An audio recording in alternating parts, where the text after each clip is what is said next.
कहानी नीरू की है। पंजाब की नीरू की शादी दिल्ली के राहुल से होती है। दिल्ली कितना बड़ा शहर है ना, लेकिन आप लोगों का घर तो बहुत छोटा है।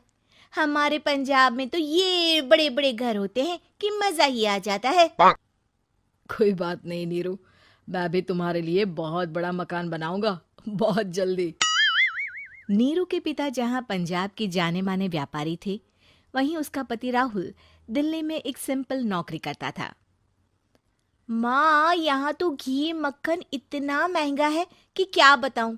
मैं तो तरस ही जाती हूँ घी खाने के लिए। नीरू की माँ को ये सुनकर बहुत दुख होता है। मेरी बेटी को घी नसीब नहीं हो रहा है और ये बहू यहाँ बैठकर घी में शक्कर डाल रही है। देख वनिता, मैं साफ कह रही हूँ, इस घर में जितना घी आएगा उतना ही मेरी बेटी के घर दिल्ली भी जाएगा। अरे, ये क्या बात होती है माँ जी?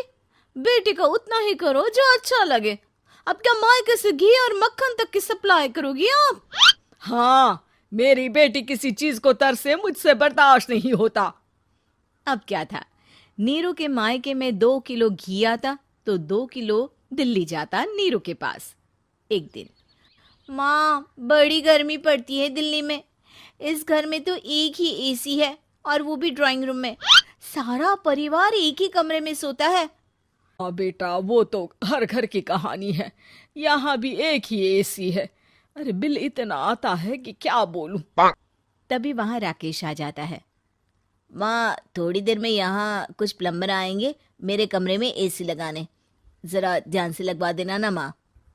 ओए, ऐसे कैसे तेरे कमरे में एसी लगेगा? हाँ राकेश, एक बार बात तो कर लेता। अरे पापा, वो वनिता को गर्मी में नींद नहीं आती। ड्राइंग रूम में सबके साथ सोने में वो अनकंफर्टेबल है, इसलिए। अरे पूरे परिवार के साथ वहां तेरी बहन नीरू भी तो सोती है। वो नहीं हो रही क्या अनकंफर्टेबल? समझ रहा है ना? अगर एसी लगेगा तो एक दिल्ली में तेरी बहन के कमरे में भी लगेगा, तभी तू लगा सकेगा। राकेश वनिता को सारी बात बताता है। वनिता करती भी क्या, मन मार कर बैठ जाती है। माँ, ये लोग ठीक नहीं है, क्या करूं मैं? अरे बेटी, यहाँ आ जा, तू यहाँ आकर रह ले। अरे छोड़ दे ऐसे पति को। कैसे छोड़ दूं माँ? समाज क्या कहेगा, लोग क्या कहेंगे? वैसे भी मेरा एक बेटा है मयंक। अरे हटा बेटा, तेरी उम्र ही क्या है? इतनी परेशान रहेगी तो काम कैसे चलेगा? खैर, बात आई गई हो जाती है। माँ को लगता है कि नीरू ठीक है, तो वहीं नीरू के मन में एक ही लाइन चल रही होती है, यहाँ आजा। माँ ने तो बोल ही दिया है कि यहाँ आजा। बस मयंक थोड़ा सा बड़ा हो जाए, इन गरीबों को छोड़कर मैं वापस माँ के पास ही चली जाऊंगी।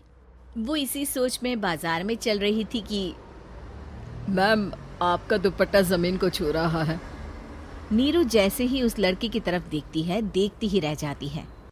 हाय रे, कितना सुंदर लड़का है ये। अब क्या हुआ? मैंने कहा आपका दुपट्टा। तो खुद ही उठाकर दे दो ना।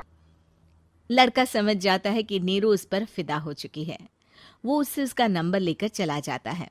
अब क्या था, नीरू और रोहित में लगातार बातें होने लगती है। मैं हरियाणा का रहने वाला हूँ, यहाँ एक बड़ी कंपनी का मैनेजर हूँ। अच्छा, और कितने बच्चे हैं तुम्हारे? बच्चे? अरे मेरी तो शादी भी नहीं हुई है। तुम बताओ, शादी करोगी? नीरू शर्मा जाती है। अब लेकिन मैं तो पहले से ही शादीशुदा हूँ। मुझे फर्क नहीं पड़ता, बस तुम शादी कर लो। भाग चलते हैं, बहुत पैसे वाला हूं मैं, हमेशा खुश रखूंगा तुम्हें। नीरू रोहित से मिलकर सारा प्लान बना लेती है और फिर एक दिन घर से भाग जाती है। दोनों शादी कर लेते हैं। शादी के बाद, क्या बात है नीरू, तुम्हें परेशान सा देखता हूँ, सब ठीक तो है ना? हाँ हाँ, सब ठीक है।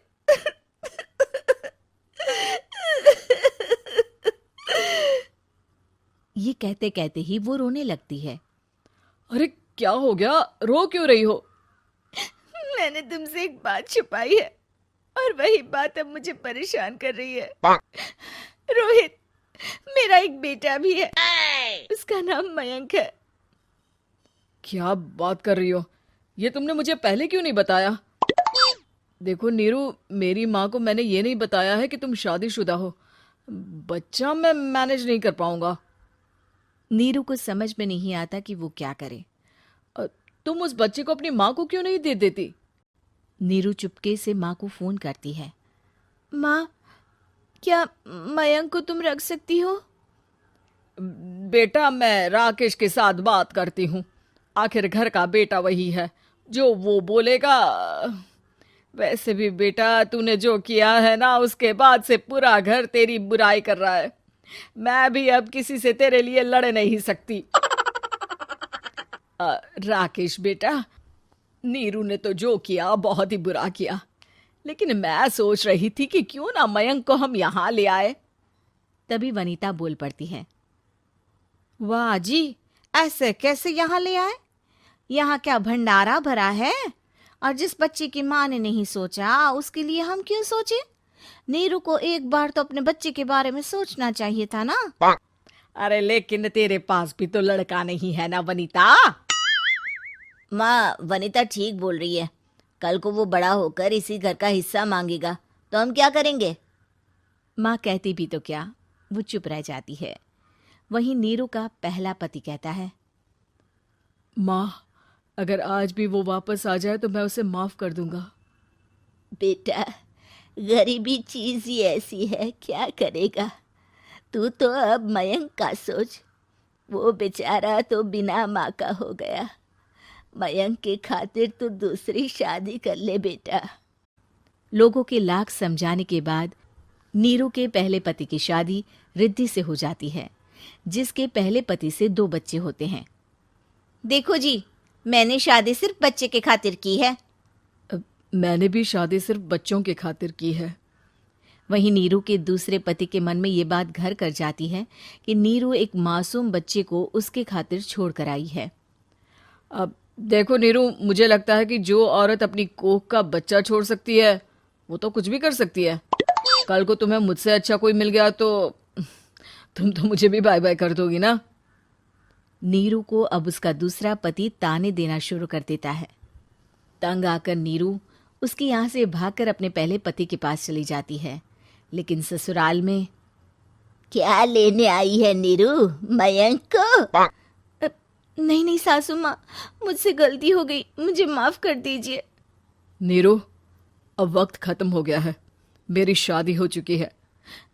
तो छोड़ दो ना उसे, हमारा बच्चा है।